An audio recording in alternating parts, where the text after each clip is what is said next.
आलेत का तुझे डबे?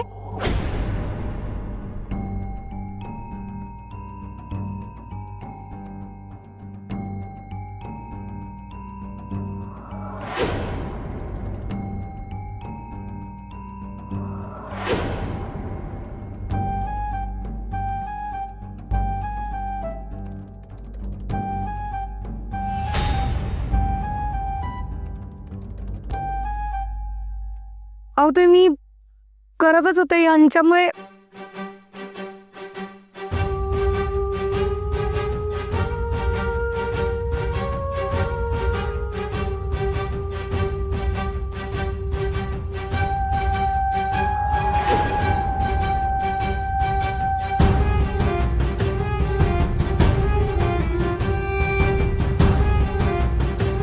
श्वेताताई, अहो ते रंगाने टाकलात आता. काय दादा तू पण. अहो अहो ऐका ना माझं. श्वेताताई,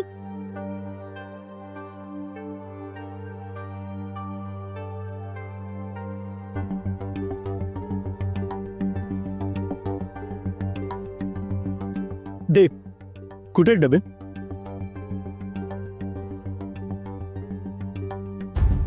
नाही बनवले गौरीने. मग तू बनवायचीस ना श्वेता. अरे यार किती नाचक्की होईल माझे बाहेर. काय सांगू मी त्या लोकांना. कालही जमलं नाही, आजही जमलं नाही आणि निघालो आपण बिझनेस करायला. सांग आता काय करू मी. की जाऊन सांगू त्यांना की नाहीच राहू शकत मी यांच्या जीवावर. तू पण नाही यार, मला बाहेर जाऊन भीकच मागावी लागेल. अहो अहो ऐका ना प्लीज थांबा, मी लगेच करून देते. आता काय उपयोग श्वेता. आधी करायचं होतंच नाही सगळं. मी खचून गेलो होतो. कोणावरच विश्वास नव्हता माझा. फक्त तुझ्यावर विश्वास ठेवला होता मी. तू धीर दिलास आणि मला वाटलं या सगळ्यातून बाहेर निघण्याचा मार्ग मिळेल. पण नाही, तू सुद्धा काहीच नाही केलंस माझ्यासाठी. अहो अहो ऐका ना.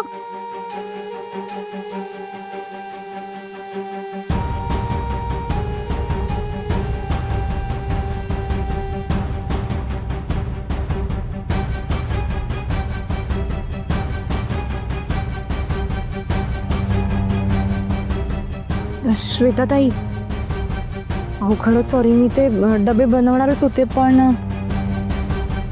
मला माहिती नव्हतं तुम्हाला लगेच हवे डबे. मी बनवून देऊ का तुम्हाला लगेच आता? गौरी, मला माहिती याला कोण जबाबदार येते. आणि या सगळ्या नादात ना मी माझ्या नवऱ्याचं मन मोडलं. अगं काय वाटत असेल त्यांना. असो,